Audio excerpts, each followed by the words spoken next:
এবার নন্দীগ্রামেও শুরু হলো সেবাশ্রয়।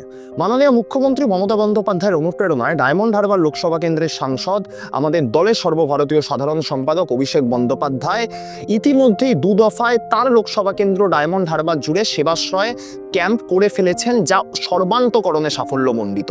এবং সেবাশ্রয় দ্বিতীয় পর্যায়ে তার কাছে রাজ্যের বিভিন্ন প্রান্ত থেকে মানুষের আর্জি এসেছিল যেন রাজ্যের বিভিন্ন প্রান্ত জুড়ে এই সেবাশ্রয় ক্যাম্প ছড়িয়ে দেওয়া হয়। তারই নবতম সংযোজন নন্দীগ্রামের সেবাশ্রয়।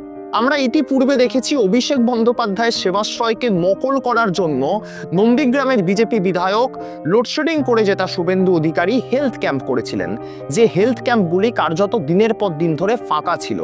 আর যখন 15ই জানুয়ারি থেকে নন্দীগ্রামে সেবাশ্রয় চালু হলো, আমরা প্রত্যেকে দেখতে পাচ্ছি সেখানে মানুষের ঢল। অভিষেক বন্দ্যোপাধ্যায় কথা দিয়েছেন নন্দীগ্রামের প্রত্যেকটি অঞ্চলে প্রত্যেক বছর সেবাশ্রয় ক্যাম্প করা হবে, এবং শুধুমাত্র নন্দীগ্রাম নয়, এই সেবাশ্রয় ছড়িয়ে পড়বে বাংলার বিভিন্ন রাজ্য জুড়ে। যে নন্দীগ্রামের বিধায়ক বিজেপির, যে নন্দীগ্রাম যে লোকসভা কেন্দ্রের অন্তর্গত অর্থাৎ তমলুক, সেখানকার সাংসদ বিজেপির, সেখানেও তৃণমূল কংগ্রেসের সেবাশ্রয় প্রমাণ করে তৃণমূল কংগ্রেস শুধুমাত্র রাজনৈতিক রং দেখে বিমাতৃসুলভ আচরণ করে না ভারতীয় জনতা পার্টির মতো।